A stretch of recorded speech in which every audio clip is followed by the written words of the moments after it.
The Adventures of Sherlock Holmes. Chapter 11. The Adventure of the Barrel Coronet. "Holmes," said I as I stood one morning in our bow window looking down the street. "Here is a madman coming along. It seems rather sad that his relatives should allow him to come out alone." My friend rose lazily from his armchair and stood with his hands in the pockets of his dressing gown, looking over my shoulder. It was a bright, crisp February morning, and the snow of the day before still lay deep upon the ground, shimmering brightly in the wintry sun. Down the center of Baker Street it had been plowed into a brown crumbly band by the traffic, but at either side and on the heaped-up edges of the footpaths it still lay as white as when it fell. The gray pavement had been cleaned and scraped, but was still dangerously slippery, so that there were fewer passengers than usual. Indeed, from the direction of the Metropolitan Station no one was coming save the single gentleman whose eccentric conduct had drawn my attention. He was a man of about 50, tall, portly, and imposing, with a massive, strongly marked face and a commanding figure. He was dressed in a somber yet rich style, in black frock coat, shining hat, neat brown gaiters, and well-cut pearl-gray trousers. Yet his actions were in absurd contrast to the dignity of his dress and features, for he was running hard, with occasional little springs, such as a weary man gives who is little accustomed to set any tax upon his legs. As he ran he jerked his hands up and down, waggled his head, and writhed his face into the most extraordinary contortions. "What on earth can be the matter with him?" I asked. "He is looking up at the numbers of the houses." "I believe that he is coming here," said Holmes, rubbing his hands. "Here? Yes. I rather think he is coming to consult me professionally. I think that I recognize the symptoms. Ah, did I not tell you?" As he spoke, the man, puffing and blowing, rushed at our door and pulled at our bell until the whole house resounded with the clanging. A few moments later he was in our room, still puffing, still gesticulating, but with so fixed a look of grief and despair in his eyes that our smiles were turned in an instant to horror and pity. For a while he could not get his words out, but swayed his body and plucked at his hair like one who has been driven to the extreme limits of his reason. Then, suddenly springing to his feet, he beat his head against the wall with such force that we both rushed upon him and tore him away to the center of the room. Sherlock Holmes pushed him down into the easy-chair and, sitting beside him, patted his hand and chatted with him in the easy, soothing tones which he knew so well how to employ. "You have come to me to tell your story, have you not?" said he. "You are fatigued with your haste. Pray wait until you have recovered yourself, and then I shall be most happy to look into any little problem which you may submit to me." The man sat for a minute or more with a heaving chest, fighting against his emotion. Then he passed his handkerchief over his brow, set his lips tight, and turned his face towards us. "No doubt you think me mad?" said he. "I see that you have had some great trouble," responded Holmes. "God knows I have. A trouble which is enough to unseat my reason, so sudden and so terrible is it. Public disgrace I might have faced, although I am a man whose character has never yet borne a stain. Private affliction also is the lot of every man. But the two coming together, and in so frightful a form, have been enough to shake my very soul. Besides, it is not I alone. The very noblest in the land may suffer unless some way be found out of this horrible affair." "Pray compose yourself, sir," said Holmes, "and let me have a clear account of who you are and what it is that has befallen you." "My name," answered our visitor, "is probably familiar to your ears. I am Alexander Holder, of the banking firm of Holder and Stevenson, of Threadneedle Street." The name was indeed well known to us as belonging to the senior partner in the second largest private banking concern in the city of London. What could have happened, then, to bring one of the foremost citizens of London to this most pitiable pass? We waited, all curiosity, until with another effort he braced himself to tell his story. "I feel that time is of value," said he. "That is why I hastened here when the police inspector suggested that I should secure your cooperation. I came to Baker Street by the Underground and hurried from there on foot, for the cabs go slowly through the snow. That is why I was so out of breath, for I am a man who takes very little exercise. I feel better now, and I will put the facts before you as shortly and yet as clearly as I can. It is, of course, well known to you that in a successful banking business as much depends upon our being able to find remunerative investments for our funds as upon our increasing our connection and the number of our depositors. One of our most lucrative means of laying out money is in the shape of loans, where the security is unimpeachable. We have done a good deal in this direction during the last few years, and there are many noble families to whom we have advanced large sums upon the security of their pictures, libraries, or plate. Yesterday morning I was seated in my office at the bank when a card was brought in to me by one of the clerks. I started when I saw the name, for it was that of none other than, well, perhaps even to you I had better say no more than that it was a name which is a household word all over the earth, one of the highest, noblest, most exalted names in England. I was overwhelmed by the honor and attempted, when he entered, to say so, but he plunged at once into business with the air of a man who wishes to hurry quickly through a disagreeable task. "Mr. Holder," said he, "I have been informed that you are in the habit of advancing money. The firm does so when the security is good." I answered, "It is absolutely essential to me," said he, "that I should have £50,000 at once. I could, of course, borrow so trifling a sum 10 times over from my friends, but I much prefer to make it a matter of business and to carry out that business myself. In my position you can readily understand that it is unwise to place oneself under obligations. For how long, may I ask? Do you want this sum?" I asked. "Next Monday I have a large sum due to me, and I shall then most certainly repay what you advance, with whatever interest you think it right to charge. But it is very essential to me that the money should be paid at once." "I should be happy to advance it without further parley from my own private purse," said I, "were it not that the strain would be rather more than it could bear.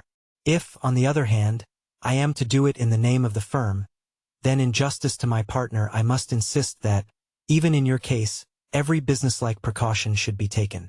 "I should much prefer to have it so," said he, raising up a square, black morocco case which he had laid beside his chair. "You have doubtless heard of the beryl coronet? One of the most precious public possessions of the empire," said I. "Precisely." He opened the case, and there, embedded in soft, flesh-colored velvet, lay the magnificent piece of jewelry which he had named. "There are 39 enormous beryls," said he, "and the price of the gold chasing is incalculable. The lowest estimate would put the worth of the coronet at double the sum which I have asked. I am prepared to leave it with you as my security." I took the precious case into my hands and looked in some perplexity from it to my illustrious client. "You doubt its value?" he asked. "Not at all. I only doubt the propriety of my leaving it. You may set your mind at rest about that. I should not dream of doing so were it not absolutely certain that I should be able in 4 days to reclaim it. It is a pure matter of form. Is the security sufficient?" "Ample. You understand, Mr. Holder, that I am giving you a strong proof of the confidence which I have in you, founded upon all that I have heard of you.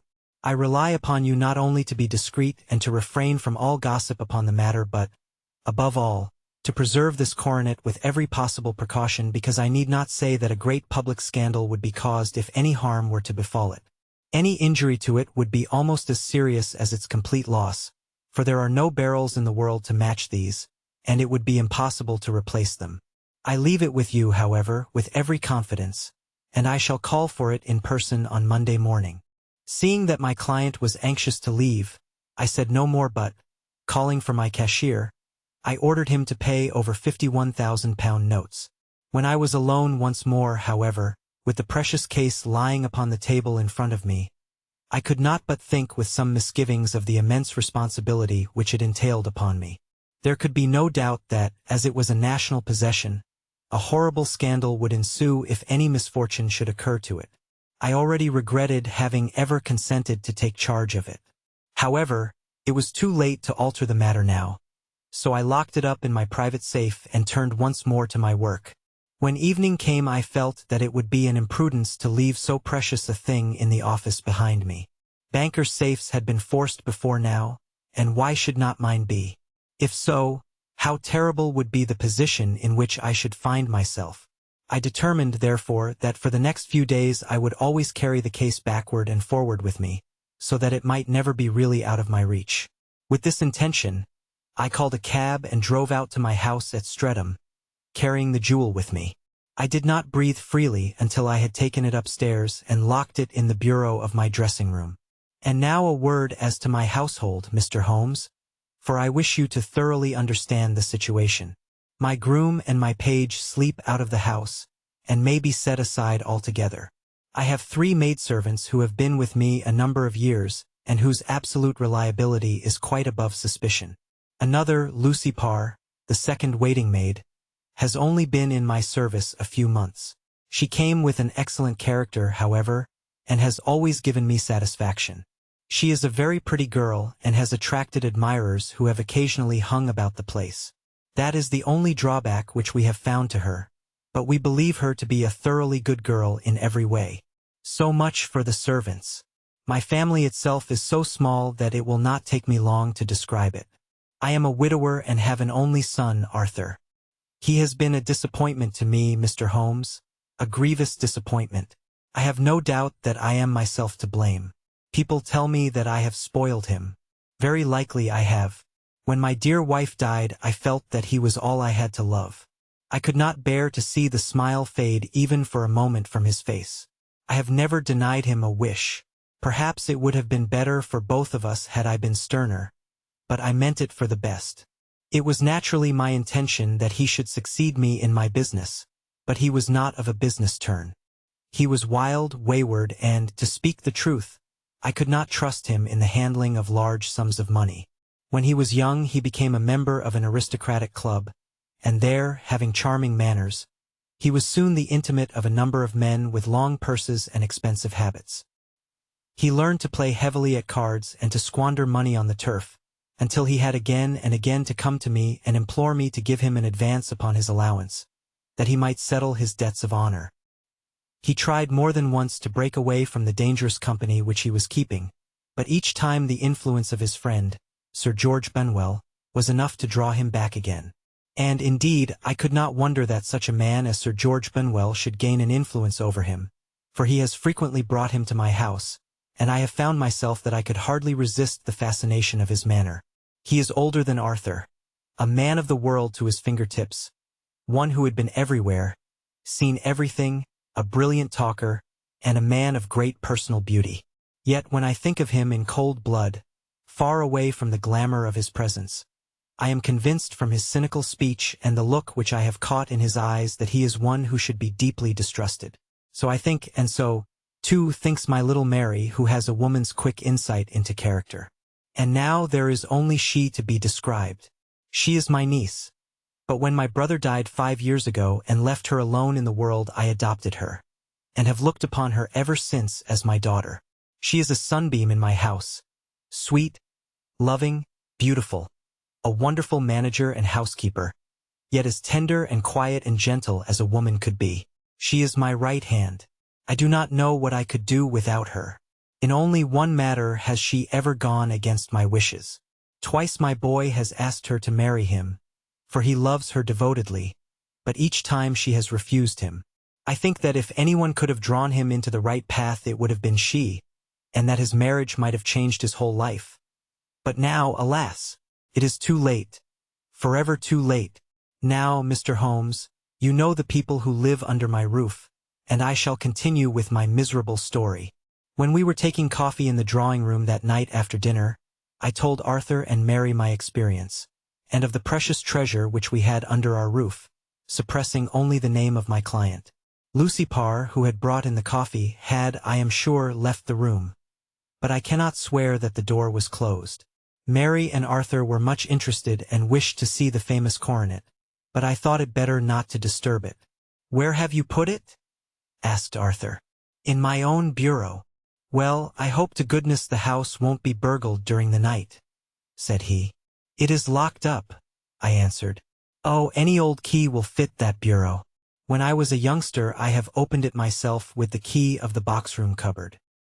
He often had a wild way of talking, so that I thought little of what he said. He followed me to my room, however, that night with a very grave face. "Look here, Dad," said he with his eyes cast down. "Can you let me have £200? "No, I cannot," I answered sharply. "I have been far too generous with you in money matters." "You have been very kind," said he. "But I must have this money, or else I can never show my face inside the club again." "And a very good thing, too," I cried. "Yes, but you would not have me leave it a dishonored man," said he. "I could not bear the disgrace. I must raise the money in some way, and if you will not let me have it, then I must try other means." I was very angry, for this was the third demand during the month. "You shall not have a farthing from me," I cried, on which he bowed and left the room without another word. When he was gone I unlocked my bureau, made sure that my treasure was safe and locked it again. Then I started to go round the house to see that all was secure, a duty which I usually leave to Mary but which I thought it well to perform myself that night. As I came down the stairs I saw Mary herself at the side window of the hall, which she closed and fastened as I approached. "Tell me, Dad," said she, looking, I thought, a little disturbed. "Did you give Lucy, the maid, leave to go out tonight?" "Certainly not. She came in just now by the back door. I have no doubt that she has only been to the side gate to see someone, but I think that it is hardly safe and should be stopped. You must speak to her in the morning, or I will if you prefer it. Are you sure that everything is fastened?" "Quite sure, Dad." "Then good night." I kissed her and went up to my bedroom again, where I was soon asleep.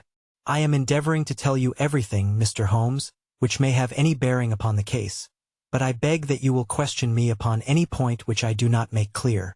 On the contrary, your statement is singularly lucid. I come to a part of my story now in which I should wish to be particularly so. I am not a very heavy sleeper, and the anxiety in my mind tended, no doubt, to make me even less so than usual. About 2 in the morning, then, I was awakened by some sound in the house. It had ceased ere I was wide awake, but it had left an impression behind it as though a window had gently closed somewhere. I lay listening with all my ears. Suddenly, to my horror, there was a distinct sound of footsteps moving softly in the next room. I slipped out of bed, all palpitating with fear, and peeped round the corner of my dressing-room door. "Arthur!" I screamed. "You villain! You thief! How dare you touch that coronet?" The gas was half up as I had left it, and my unhappy boy, dressed only in his shirt and trousers, was standing beside the light, holding the coronet in his hands. He appeared to be wrenching at it, or bending it with all his strength. At my cry he dropped it from his grasp and turned as pale as death. I snatched it up and examined it. One of the gold corners, with 3 of the barrels in it, was missing. "You blackguard!" I shouted, beside myself with rage. "You have destroyed it! You have dishonored me forever! Where are the jewels which you have stolen?" "Stolen?" he cried. "Yes, thief!" I roared, shaking him by the shoulder. "There are none missing." "There cannot be any missing," said he. "There are 3 missing, and you know where they are. Must I call you a liar as well as a thief? Did I not see you trying to tear off another piece?" "You have called me names enough," said he. "I will not stand it any longer. I shall not say another word about this business, since you have chosen to insult me. I will leave your house in the morning and make my own way in the world." "You shall leave it in the hands of the police," I cried, half mad with grief and rage. "I shall have this matter probed to the bottom." "You shall learn nothing from me," said he with a passion such as I should not have thought was in his nature. "If you choose to call the police, let the police find what they can." By this time the whole house was astir, for I had raised my voice in my anger. Mary was the first to rush into my room, and, at the sight of the coronet and of Arthur's face, she read the whole story and, with a scream, fell down senseless on the ground. I sent the housemaid for the police and put the investigation into their hands at once. When the inspector and a constable entered the house, Arthur, who had stood sullenly with his arms folded, asked me whether it was my intention to charge him with theft. I answered that it had ceased to be a private matter, but had become a public one, since the ruined coronet was national property. I was determined that the law should have its way in everything. "At least," said he, "you will not have me arrested at once. It would be to your advantage as well as mine if I might leave the house for 5 minutes. That you may get away, Or perhaps that you may conceal what you have stolen, said I. And then, realizing the dreadful position in which I was placed, I implored him to remember that not only my honor but that of one who was far greater than I was at stake, and that he threatened to raise a scandal which would convulse the nation. He might avert it all if he would but tell me what he had done with the 3 missing stones. You may as well face the matter, said I. You have been caught in the act, and no confession could make your guilt more heinous. If you but make such reparation as is in your power, by telling us where the barrels are, all shall be forgiven and forgotten. Keep your forgiveness for those who ask for it, he answered, turning away from me with a sneer. I saw that he was too hardened for any words of mine to influence him. There was but one way for it. I called in the inspector and gave him into custody. A search was made at once not only of his person but of his room and of every portion of the house where he could possibly have concealed the gems. But no trace of them could be found, nor would the wretched boy open his mouth for all our persuasions and our threats. This morning he was removed to a cell, and I, after going through all the police formalities, have hurried round to you to implore you to use your skill in unraveling the matter. The police have openly confessed that they can at present make nothing of it. You may go to any expense which you think necessary. I have already offered a reward of £1,000. My God, what shall I do? I have lost my honor, my gems, and my son in one night. Oh, what shall I do? He put a hand on either side of his head and rocked himself to and fro, droning to himself like a child whose grief has got beyond words. Sherlock Holmes sat silent for some few minutes, with his brows knitted and his eyes fixed upon the fire. "Do you receive much company?" he asked. "None save my partner with his family and an occasional friend of Arthur's. Sir George Benwell has been several times lately. No one else, I think. Do you go out much in society?" "Arthur does. Mary and I stay at home. We neither of us care for it. That is unusual in a young girl. She is of a quiet nature. Besides, she is not so very young. She is 24. This matter, from what you say, seems to have been a shock to her also. Terrible. She is even more affected than I. You have neither of you any doubt as to your son's guilt?" "How can we have when I saw him with my own eyes with the coronet in his hands? I hardly consider that a conclusive proof. Was the remainder of the coronet at all injured?" "Yes, it was twisted." "Do you not think, then, that he might have been trying to straighten it?" "God bless you. You are doing what you can for him and for me. But it is too heavy a task. What was he doing there at all? If his purpose were innocent, why did he not say so?" "Precisely. And if it were guilty, why did he not invent a lie? His silence appears to me to cut both ways. There are several singular points about the case. What did the police think of the noise which awoke you from your sleep?" "They considered that it might be caused by Arthur's closing his bedroom door." "A likely story. As if a man bent on felony would slam his door so as to wake a household." "What did they say, then, of the disappearance of these gems?" "They are still sounding the planking and probing the furniture in the hope of finding them." "Have they thought of looking outside the house?" "Yes, they have shown extraordinary energy. The whole garden has already been minutely examined." "Now, my dear sir," said Holmes, "is it not obvious to you now that this matter really strikes very much deeper than either you or the police were at first inclined to think? It appeared to you to be a simple case. To me it seems exceedingly complex. Consider what is involved by your theory. You suppose that your son came down from his bed, went, at great risk, to your dressing room, opened your bureau, took out your coronet, broke off by main force a small portion of it, went off to some other place, concealed 3 gems out of the 39, with such skill that nobody can find them, and then returned with the other 36 into the room in which he exposed himself to the greatest danger of being discovered. I ask you now, is such a theory tenable?" "But what other is there?" cried the banker with a gesture of despair. "If his motives were innocent, why does he not explain them?" "It is our task to find that out," replied Holmes. "So now, if you please, Mr. Holder, we will set off for Streatham together, and devote an hour to glancing a little more closely into details." My friend insisted upon my accompanying them in their expedition, which I was eager enough to do, for my curiosity and sympathy were deeply stirred by the story to which we had listened. I confess that the guilt of the banker's son appeared to me to be as obvious as it did to his unhappy father, but still I had such faith in Holmes' judgment that I felt that there must be some grounds for hope as long as he was dissatisfied with the accepted explanation. He hardly spoke a word the whole way out to the southern suburb, but sat with his chin upon his breast and his hat drawn over his eyes, sunk in the deepest thought.